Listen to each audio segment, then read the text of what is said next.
Hi, this is Kanchi Batra from the editorial team of the Times of Africa. I'm here at Studio One and I'm fortunate enough to be interacting with the High Commissioner of Tanzania to India, His Excellency Mr. John Kizagi. Excellency, a very warm welcome here in Studio One. Thank you so It's much. a place of great glad for us to have you here.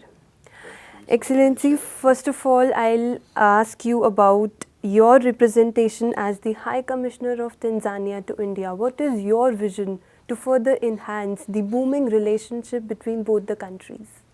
Yeah, thank you. Thank you very much for having me here in your studio.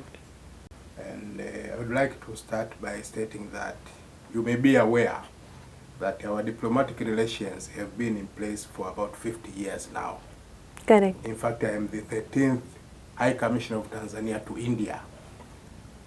And due to this long time relationship, a lot of systems, a lot of agreements have already been reached between our two countries at the level of government-to-government cooperation. Correct. But I feel that we can do more when it comes to private sector cooperation. Yes. A lot of trade is taking place, a lot of investment is taking place, but still there is more potential. For example, I can tell you from 2001 up to 2011, the trade has grown between our two countries, has grown 11 times more. And the investment has grown, I don't know how many times, but India is the biggest investor from Asia in our country. Okay. Looking at the potential you have here in India, I feel that we can exploit more of your capabilities here. If we create more awareness, if we create more cooperation, Correct. if your business community invests or does more trade with that part of the world, that is Tanzania. Yeah. And my job here as the High Commissioner is to make sure that such improvement, such growth in trade and investment happens. Yeah. Yeah. So in a nutshell, that is what I could share with you. And I believe during my stay here, I have some statistics to show that the job where I have done has been beneficial, both to my country and to India. I don't have the time to give all the data here, but you can get it later if you so need. That means you are putting your best foot forward to further enhance these relations. Exactly. Excellency, as we are aware that Africa is a continent of limitless opportunities, what is your vision in your country's role in its economic and social development? In fact, my perspective was that in a few years to come, Africa will be the economic giant of the world. Correct. And the evidence to this is that if you look at the past decade, the last 10 years, from 2000 to 2010, yeah. If you look at the world economies, the growth of world economies, the top 10 fastest growing economies, out of those 10 economies, 6 were from Africa. That is an indication that Africa is now coming up. Correct. Yeah, and but having said that, it doesn't mean that Africa's economy doesn't have its own challenges. And I think we need to address those challenges if we want to sustain this growth, this pace of growth. To give you a few examples of the challenges, 70% of Africa's economy depends on natural resources. Correct. That means minerals, like iron, steel, coal, oil. We know these natural resources at one time will be depleted.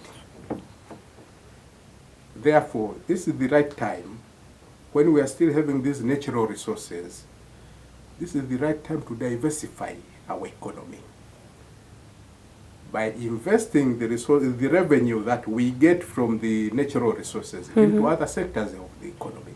Correct. Because once these natural resources are depleted, it means we shall still be having an economic growth through the other sectors which we have invested into. That is a challenge which we seriously need to look into. But the other challenge which Africa's economy is facing is poor infrastructure. It's very difficult when you are having poor infrastructure in terms of roads, in terms of ports, in terms of communication systems, to do proper business. Correct. Both intra and out of the continent. Therefore, Africa needs to invest a lot in its infrastructure now in order to even grow much faster Correct. than we are currently growing. Correct. Yeah, that is a very big challenge which we are facing. And how do you foresee the assistance from India in this sector? India as a country, as Tanzania as a country, we are already benefiting quite a lot in terms of investment into our foreign direct investment into our economy. As I said earlier, India is the third largest investor globally in our country. So among all the world countries, India is the third biggest investor in our country. That means it is already doing quite a lot in the growth of our economy. Correct. And I believe in a few years to come, India could be even the second or first, because the pace of Indian community is into growing. our country is growing very fast. Correct. Very fast, yeah. So there are several challenges which we as Africa need to address, but it's a fact that Africa now is a giant economically. You can see the scramble for African resources. Correct. The entire world is now looking at Africa, but we have to be careful at the same time, because if we are not careful, we may be exploited. These international business players might come there to exploit us, not to help us grow. So our countries and our continent should be careful to make sure that we inhibit all the possibilities of getting exploited, like what happened during the colonial days. Yeah. So we are very optimistic that one day Africa will be like India, will be like US, will be like UK, like It France. will, for sure. Yeah. Excellency, there is no doubt that Tanzania is a country with extraordinary tourist attractions. Yes. So what are your personal efforts to promote this sector in India? We are using different strategies for promoting our tourism here. I must say we still have to deploy more approaches so that we can attract more tourists to our country. Because currently India is ranked as the number 6 country for bringing tourists into our country. The strategies we use include bringing in high-level delegations from our country, ministerial level, coming to sensitize the Indian community about the attractions they can get in our country. We also do a publication of our own High Commission magazine, whereby we put articles portraying the image of what beautiful scenario. We as well participate in conferences, exhibitions, travel marts, which involve the tourist sector stakeholders and the public in general. So during those events we promote our tourism. But there are new approaches which we want to engage in the future.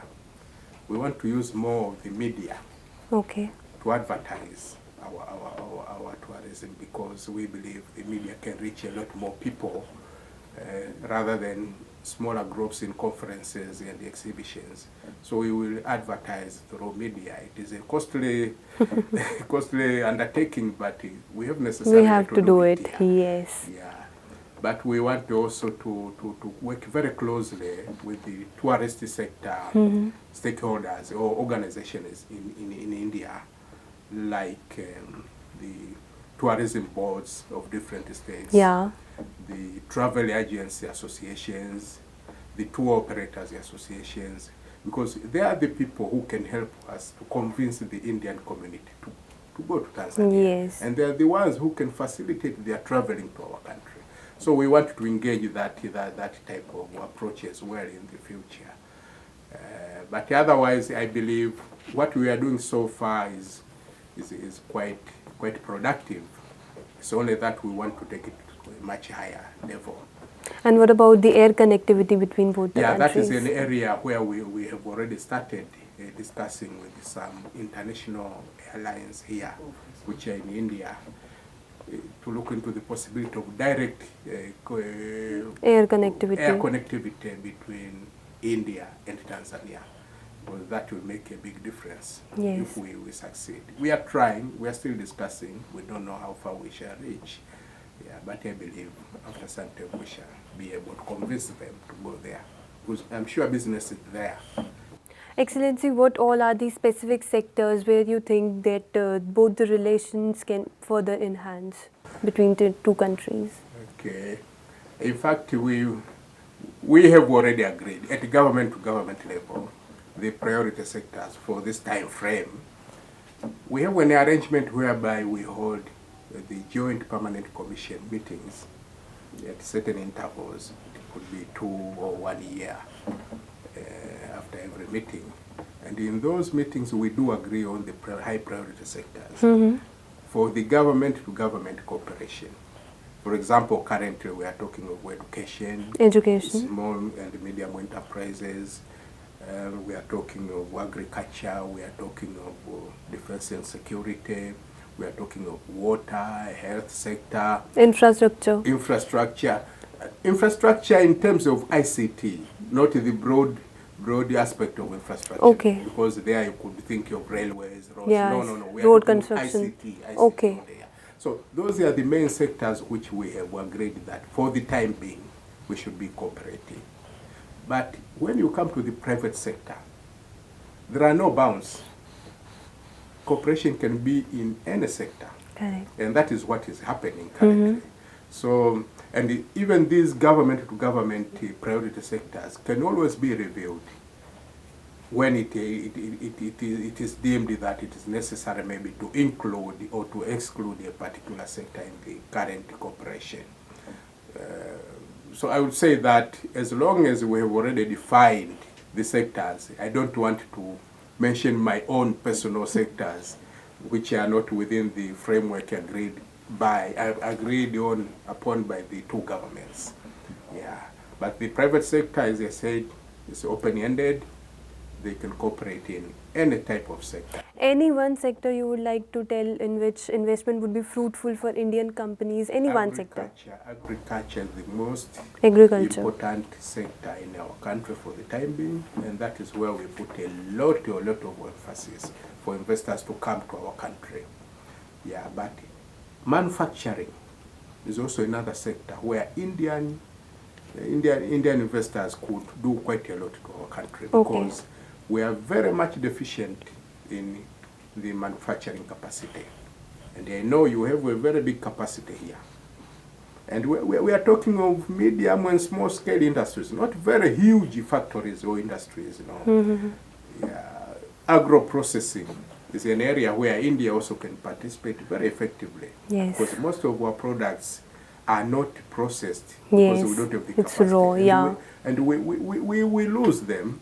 I mean, they get damaged. Yes, we are not utilizing it to the perfect exactly. So value addition, I would say value addition food processing is an area where our cooperation can be enhanced further through participation of the Indian business community. And what all are the steps being taken by your government in order to revamp the education sector, as you just mentioned? Yeah, education we all agree that education is the key to the development of any country. Correct. And we have realized this. That is why we are doing quite a lot of investment in our education sector.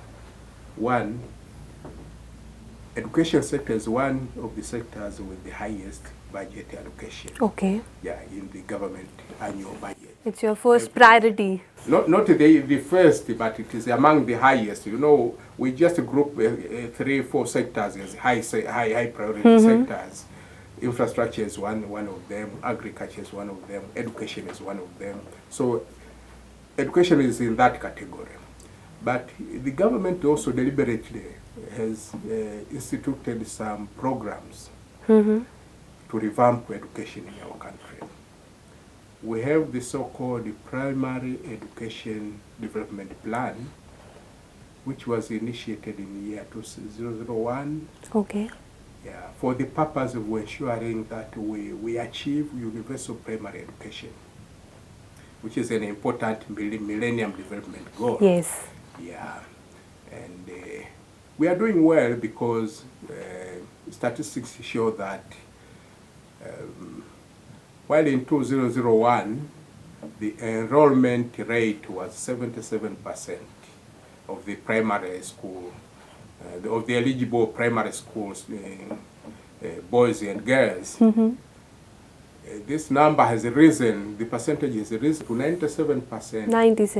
97% in year 2008. And the Millennium Development Goal is to achieve 100% by 2015. Yes. So we are very close. Actually, we are sure of achieving that Millennium Development Goal. But we have a second program also called the Secondary Education Development Plan.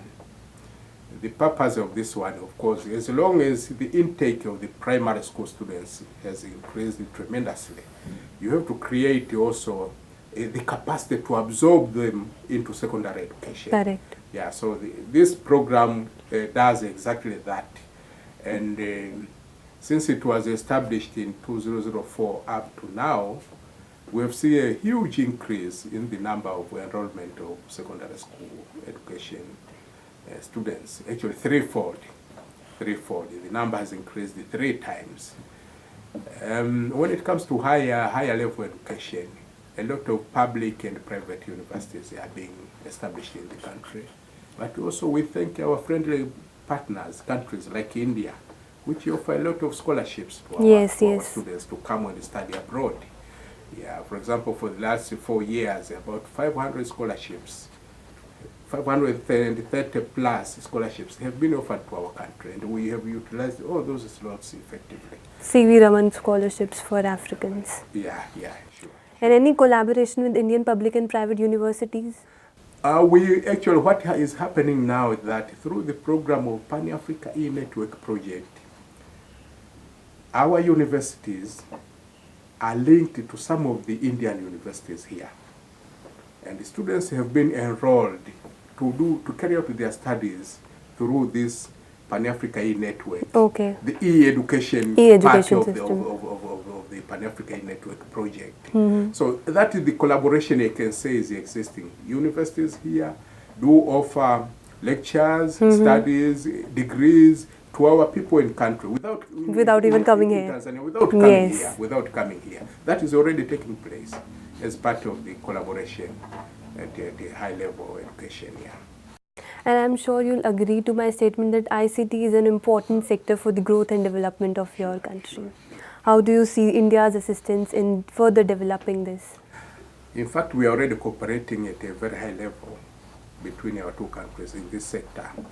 And we thank the government of India because in 2009, we started operating our first small industries development organization, communication center, which was established by the support of the Indian government.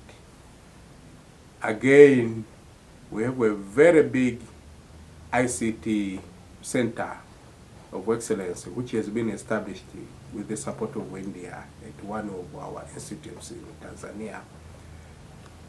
We call it Supercomputer Center. It's a huge undertaking, and we believe that it will be very useful in enhancing the use of ICT in the different sectors of our economy, because it is multifaceted. Yeah. But also, while these centers are already established there, given that we are utilizing them effectively, we have also been applying for more facilitation from the government of India. And we always get positive responses. So we are very optimistic that India will keep on supporting the ICT sector in our country, given that it is so strong, so powerful in the sector, maybe more powerful than most of the world countries. Yeah, we are very optimistic that this support, the support in this sector will continue to flourish. Yeah. And to conclude, where do you see Tanzania by 2015? I have to make a prediction, yeah? Your vision. Yeah. Our development is guided by what we call Tanzania Vision 2025. It's an ambitious vision that by 2025 we have to be a medium income country. Currently we are a low income country. Now 2025 is a long way to go, so we normally develop small 5-year plans which we implement. And between now and 2016, our 5-year plan is focusing on about five areas. Heavy investment in infrastructure. Okay. Skills development. Agriculture. Enhancing manufacturing capacity, just as I was telling you. And establishing SMEs, special economic zones, and so on and so forth, so that we can get enough production through the small and medium entrepreneurs. Yeah. Now, the objective now is that by 2016, we should be talking of the growth rate, GDP growth rate of 8%, as compared to 6.4, 6.3%, which is the current growth rate. But ultimately, by 2025, our GDP, the target is to have it growing at the level of 10+%. So my vision is that come 2016, 2017, 5 years from now, our economy will have grown much bigger, our GDP growth will be much higher, poverty alleviation will be much better, the nation will be having more healthy people, more educated people, the infrastructure will be much better than what we are having currently, because without infrastructure, as I said, all the economic activities will be impeded. Yeah, and the power generation will be much better, unlike now, because power is a big constraint currently in our country. We have a very high deficiency of power. So it will be a much healthier country, much healthier nation. That is my vision of the 5 years down the road. And what about the security? Is it safe to invest? Our country is one of the safest countries for investment, but even for living. It's not investment alone, because our people are very peaceful. They are so welcoming to guests to our country. They are so welcoming to people coming for tourism, for business. So, and when it comes to investment, we have very secure policies for your investment. If you want to invest there. It's secured. It is very secured, and you are guaranteed of doing your business without any hassles. Of course, we have a very clear investment guidelines. We have very clear business policies. Those who are interested, we may share with them through our website. Actually, you can go through them in our website. We have a website of our mission, and all those guidelines and policies are tabulated in the website. There you can see them. That's great. Yeah, so please be our ambassador. Tell your people that they are very safe, the investment is very safe, they can come to our country to invest. And your last words? My last words is that I perceive the cooperation between India and Africa to be a very successful model among the many other corporations in the world. India and Africa have been together for a very long time. Since during the days of the struggle for independence, India has been in the category of developing world until just a few years ago. That is when you jumped out of the port and you left us behind. Yeah, so India knows, you know, it is the one who wears the shoe who knows where it pinches. Yes. India knows where our shoe pinches, because we were together with them just a few years ago. So I believe that is why I'm saying the model of cooperation, the model of economic and socio-economic cooperation between India and Africa is unique, and I'm sure it will go a long way in helping Africa to become economically independent as well, just like India is now. Thank you so much, Excellent. That was the High Commissioner of Tanzania to India in a candid interview to the Times of Africa. Thank you.